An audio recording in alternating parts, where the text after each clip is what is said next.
Test one, two. Hey, good morning, owner operators. Good morning, owner operators. How you doing? It's Christian with Voyager Nation, Super Trucker Podcast. Go check us out on YouTube. Plenty of videos out there for owner operators and first time owner operators looking to gather some information. So today's title, actually, man, like it is about public safety. Who's responsible for it? Is it DOT or is it the carrier? So my mind frame is it's actually a collaborated effort, but it's not actually feeling like that in these last, as social media is highlighting a lot of things that are going on out there. So, for example, what I mean is actually today, right, on my way to work, I'm, just hearing a couple channels and whatnot, right? Hands free, obviously, but what's happening is like they highlighted a police officer's dash cam, and he's stopping a guy. I do believe it's in California, but regardless, right? The guy is failing the English proficiency test, and so as he's taking the test, and the guy's he's missing on the answers, he's struggling through that, and I get it. The guy failed. I understand that part, right? That's the piece that makes the news. That's the piece that everybody is looking at, and people are in wow, like, oh my god, look at this guy, can't even do this, can't answer that question, almost and some of the comments almost comical in some places and whatnot. So I said all that to say the following, right? Just like the video, I've been kind of preaching in these last few videos that I've been dropping. It's really about, okay, that's great. You're going to get views on that. That is going to get amplified. That is going to spread like wildfire. Obviously, yes. But what's happening is nobody is paying attention to what happens next. Where is the footage of either A, the truck getting towed, the guy not continuing to drive, what happened to the load, like how did this end, like why is no one actually showing that piece, and that's the frustrating part, guys, because that is how we should be working collectively, right? Like I said, if we're going to do this, we're going to do this. But it's almost as if the dash cam, that police officer that got that right, it's like a heroic move by him. He found somebody that can't speak English. All right, but you got to the goal line, and then what? What happened next? Like, let the public know. Did this guy get towed, or did you continue for him to drive on? And the reason I'm talking about that is because now the way that we're thinking problems, right? So you're giving this guy a violation. Okay, he continues to drive, so that's your immediate problem. Is still progressing, right? You didn't do anything other than it becomes a clerical issue. Now what's going to happen is the violation is on him for sure. And then the carrier is going to get this violation. So the carrier is going to have this violation on him with the out of service for English proficiency, blah blah blah. And then we're waiting for what comes next. Enough of these violations on that carrier, and maybe they're going to get an audit. Negligent hiring. God forbid there's an accident and somebody got hurt. Well, how did we get here? And it's the slow turning wheel of the blame game. So I'm just saying, if we're gonna do this, that's what I was saying, guys. Like, why is there no footage on how they're handling this? How are they putting this problem to bed? And there's I don't know if you guys seen Trucking Makes Successful YouTube channel out there. She's pretty cool people. Plenty of quality information. Like really, really nice job she does. She does a lot of research, and let me tell you, man, she actually dropped the video on what I'm talking about, right? A lot more eloquent than me. Hey, good morning, David. How are you doing? Again, I'm not a paid actor. I'm just a trucking guy. All right, so here we go. So this is what she was actually able to find out. So on October 14th, in California, but still, and regardless, a guy was operating without a CDL, and instead of an out of service, just gets a violation. So that means this dude gets to continue going on, right? And it's literally allowing him to continue to be unsafe, as if the ticket is supposed to stop everything. So I'm just trying to highlight how this is also like gaslighting in the watching these dash cams of this guy who can't speak English, and why is he parked here and all of that. But we did nothing other than give him a ticket. And where's the footage of this guy getting towed? Why didn't this guy get towed? Why doesn't that make any kind of news, right? Another one, October 10th, again, California. I don't know, whatever it is over there, right? Another guy, CDL, operating without a CDL, violation only. How is this not unit not getting towed? And again, I go back to, do we continue to think that the answer is just to make somebody else responsible for the outcome? So yes, you caught him, but you did nothing at that point to rectify the issue. The guy was allowed to continue. Like, why wasn't this truck towed? Why, why wasn't he, I don't know, arrested? Anything other than continuing him to let to drive would help impact and help the bottom line. And I'll get to that in a minute, guys. I just want to say, like, how this has to be a collaborated effort. October 9th, another guy, no CDL. October 7th, another individual with no CDL. So in 1 month, we're talking about 4 guys just right off the rip that are driving without CDLs, and no one is towing this equipment other than like the carrier getting the violation, right? And so I'm going to tell you in a second why I feel how this is how this is falling apart. So as if that's not bad enough, actually reports on drug and alcohol. So now there's a few other states up in this bad boy. So Arkansas, right? A guy hauling USPS freight, right? So now you're even thinking, oh shit, this is government shit. USPS mail, wow, super strict. Let me tell you, this guy has a possession of controlled substance and does not get an out of service. All right, and we'll go line by line. So, like, what happens next is that violation is gonna hit. Brokers are going to start seeing that violation hit, and now you're not going to be able to get some work out there on the spot market. So if anybody's been in the business for some time and you fell victim to that, you're going to actually see what that feels like. You're going to raise some eyebrows, and people are going to have some questions. But what's happening is, like, why was this guy not put out of service? Why was he not towed? How can he just have a violation and that's it? And you're almost allowing this thing to fix itself a little bit later on. Like, are we delusional to think that they're able to go this far and then at some point have rationalization to be like, nah, man, I shouldn't drive this truck no more? Like, come on, guys, let's get with it. So Illinois, another driver flagged, used possession of drugs. Like, this is like not even in possession of it. This guy's using possession of the drugs, and it's only a violation, right? How come he's not getting towed at that point? Like, what is supposed to happen next? Why are we allowing a broken system of paperwork and so forth to continue the process? It's almost like this cat and mouse game that we're playing out there, right? So here's another prime example. Georgia, right? We got a guy again in possession of drugs and alcohol, and wasn't put while on duty, and wasn't even put out of service. So Kentucky, same thing, possession of drugs. And the list goes on. I'm not trying to beat this thing to death as far as what these guys are doing. Well, but I am trying to highlight how often this is happening. They even had a situation where a guy was caught drinking 4 hours prior to going on duty, and then he has a violation. So I said all that to say this is where I think it's really falling apart. All these guys that just got a violation and were let go, they don't really understand how severe this is, because it's almost like they get to walk away from the situation. And so then they think it's not a big deal, because the outcome for them wasn't a big deal.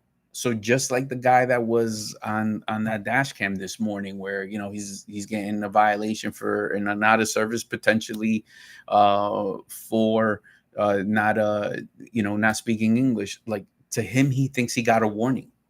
I mean, I was just dealing with that, guys, just the other day. A guy was trying to onboard it on his PSP. He's got a warning for no English proficiency. So he doesn't understand the impact, because we're not DOT isn't delivering the final result. They're not delivering the blow. So the only reason that this guy actually thinks is not a big deal, it's actually probably because nothing happened to him at the moment. He wasn't towed. He was just continued to go on his way. They probably said, "Don't drive anymore unless you speak English." And okay, and the cop left, and then he leaves. And what are we doing? So again, on the dash cam, why aren't we showing that? Why aren't we showing what is going to happen when you're found in these types of violations? Um, that is my whole take on this bad boy right here. So when I say, who's responsible for public safety, like, I just don't understand, like, how, this is not rocket science. No one here is building rockets going to the moon. It's not that complicated. But there's a cause and effect. And so what's happening is, a lot of times when you're onboarding drivers, owner operators, whatever the case may be, this is why sometimes we're not in sync when it comes to safety, because the ramification or the problem and the punishment is very different for both parties. So it's almost like that carrier that has that non-speaking English guy, or that has that alcohol and drug violation, right, is going through it a lot worse than the guy who was let go. Now, I'm not saying everybody's is letting go, but I'm just saying for that particular individual that just kind of was able to drive off into the wind, it's not very real for him. It's for him, he's like, it's not a big deal. You just continue driving, I guess, and whatever happens, because there's no other ramification for him. So, but the carrier has to deal with the other shit. The carrier has to deal with the audit. And I'm not venting saying that the carriers is the only people left holding the bag, right? What it is, it's going to be, if this is truly about public safety, then it has to be that. It has to be the repercussions have to be there on the spot. The repercussions have to be real. There's plenty of guys out there doing the right thing, battling individuals like this who are doing that, right? So even like this laundry list of guys with these drug and alcohol possessions, right, it's not very real to them, because they just got a violation and that's it. And then they go and do a safety, they go do the SAP program, which was created by DOT, and now it's the carrier to mitigate that. So to them, it's not a big deal. So anything that we say is how far this can go and get caught up in litigation, and we're kind of pleading what we've had to go through. To them, I believe in those orientations, and when people are talking, it's very disconnected, because it almost feels like you're exaggerating, because their punishment is very different, or their experience is very different than what it is from a carrier. So a white hat carrier, a carrier who cares, a carrier who is in it for the long run, a carrier who is paying attention, a carrier who when a DOT update comes around, we're all right. What's this about? How do we become compliant? Like that guy. I'm not talking about chameleon carriers who are going to just add to this and don't worry about that shit. Just come here, work here, sign here. Like if they didn't put you out of service, or they didn't tow the truck, it must not be a big deal. So I really believe that's where we're at. That's what's happening. It's the boots on the ground. Everybody upstairs got something to say. Everybody on the 10th floor. But again, I always say trucking is made in the details, my people. Trucking is made in the details. Good morning, Timothy. How are you? And so and it's made in the trenches. It's made in these guys that are actually fighting these battles. And so like, man, this is really I don't know, man. I just had a report on this today, because like, again, like, I wish social media is going to show. I wish those dash cams are showing, like, hey, don't be this guy. Look, he failed the English proficiency. Here's the footage on this guy getting towed. But he's not getting towed. No one cares, because that's not going to go viral. But it's also not setting an example. And then when this guy is looking for where to work, he's having trouble understanding why a lot of carriers won't touch him. And that's kind of the experience that I just went through, right? So here's the problem. Whether I agree with it or don't, it doesn't matter, because the rules for us are very real, and the outcome for us is very real, and it costs a lot of money and a lot of damage. So, they're almost we're almost the we're the one that, like, that's the battle, man, is the DOT and the carrier, and who's executing, who's actually implementing the rules a lot stronger. And if you're trying to do the right thing, here's what happens. You almost can't even hire these guys. But again, they're villainizing a lot of these people. And even on that video, man, like, it's kind of like, it's upsetting a little bit. Like, you're parading this guy around on a fucking on the news channel, and showing this dash cam, but nobody is showing the outcome. Just see, look how this guy is talking. But okay, so what did you do about it? The news channel didn't show it. Like, no one's asking. Like, when is somebody supposed to go, hey, did this guy get told? What is DOT? Did they do, because the carrier has responsibilities. All right. The insurance puts responsibilities on there. So all of that damage is going to come later. But in that moment, in that dash cam, in that moment, that guy was allowed to move on. And so just because you talk to him somehow in broken communication, it's going to be okay until he gets to the destination, until that violation shows up on the CSA score. And then what happens next? Like, this blur, unknown, no man's land, is just super problematic. And I actually think this is what's plaguing everything. This is why it's very broken in that regard, guys. Again, like, I'm just saying, man, if we're gonna do this. And that guy should have been told. They should have been showing that image, so, like, hey, this is what's gonna happen next. And then now people would second guess, like, all right, cool, now I know how serious this is. But because people are getting let go on the side of the road, then the level of seriousness is lost. There's no real punishment. There's, everything is left in the wind. It's almost like this cat and mouse game, as I said before. Do have a comment here. Just like the USPS, they want the optic that they are doing something, but they don't want to do anything that slows the freight. Yeah, for sure. Here we go. And again, like, even on here, right, I'm just quoting, I'm just trusting her information. But here we go. Like, USPS freight, right? This guy was in possession of a controlled substance, and he was just out of violation. I wondered, did that contractor for USPS, what's the punishment? Why are they continuing to do work with them? Why is that okay? And it's right there. So if it's all of this, then, like, either we're gonna call it for what it is. It is about safety. And if it was, this guy should have been pulled off the road, point blank. And even that, like, I mean, you have different scenarios, right? I'm even gonna share this, man, because I'll go to another extreme, right? This to even make it worse, this thing is polarized, man.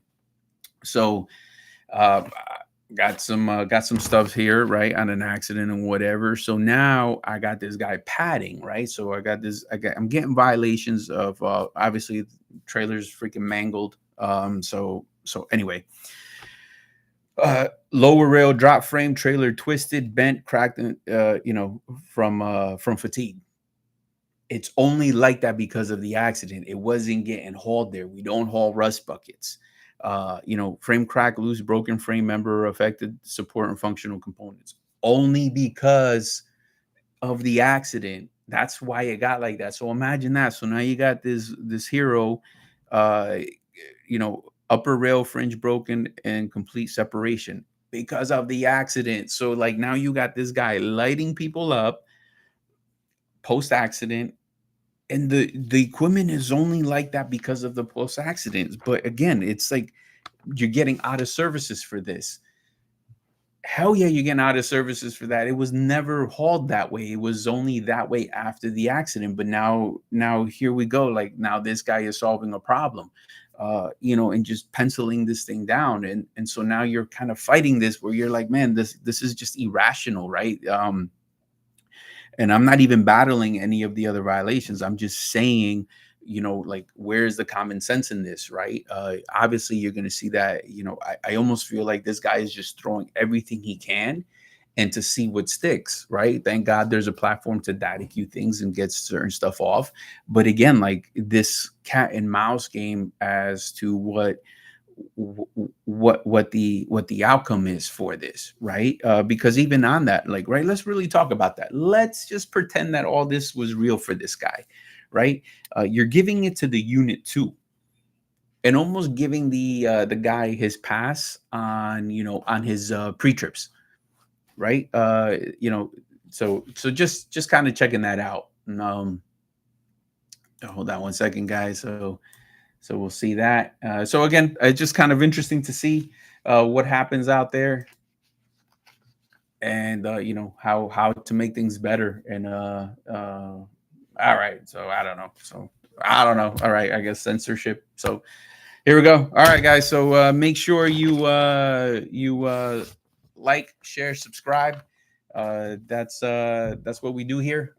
Put good information in front of owner operators, and make sure that you guys are winning out there. So we got plenty of perks for you guys to take advantage of. We got a team that knows how to hit. So if you're out there if you're out there and you're looking for that opportunity, please do give us a call at 863-342-5171. That is what we do here. So guys, when you're out there, please be safe, drive safe.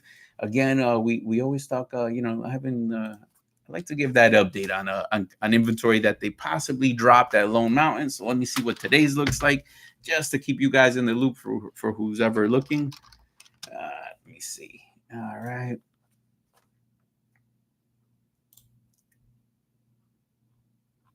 All right, it kind of seems like the same from yesterday. I will say, man, what has not moved are those day cabs. I'm actually not surprised. They've had 8 of them for quite some time. I wonder if they're going to drop those down payments on that, but here you go. You got some decent ones with lower miles still. Uh, they got 31 brand new Volvos 2026. Look at that. So anybody out there who's a Volvo fan looking for that brand new truck, they got some pretty good stuff there. 3,200 a month. Man, I've seen some lease to purchases that can actually be $1,000 a week. So check that out. Make sure that you're out there sourcing the right equipment. I know that Aero Truck Sales has a down payment match going on, so do pay attention to that. Not sure if it went up or not. I could definitely find that out for you guys for tomorrow. And then what we have next is also, guys. I do believe Pedigree has a $7,500 down payment match. So that means if you got 7Gs, they'll match it, increases it to 14. So here we go, guys. Do pay attention out there. So for my guys who are looking to become first-time owner operators, do give us a call, 863-342-5171. We do have an orientation today as well, so that does tell us that there's still movement out there. People are still looking to buy their first truck and jump into the game, regardless of what's going on in the market. So that is definitely an opportunity for people to jump out there. All right, guys. So I do got to get to my day job today. It's a busy day. Anything that you guys want to talk about, make sure you hit us up in the comments. We can talk about that every morning, 9 a.m. That's what we do. We will talk to you soon. Please be safe. Make sure you like, share, and subscribe. And for all those guys that are actually looking for information on how to get that first truck, the back office paperwork, all of that, this is a perfect time to call 863-342-5171. We got plenty of answers for you. A lot of people aren't offering that, but we do. So do take advantage of that. We will talk. Definitely. We will talk soon. Other than that, my people, be safe and drive safe.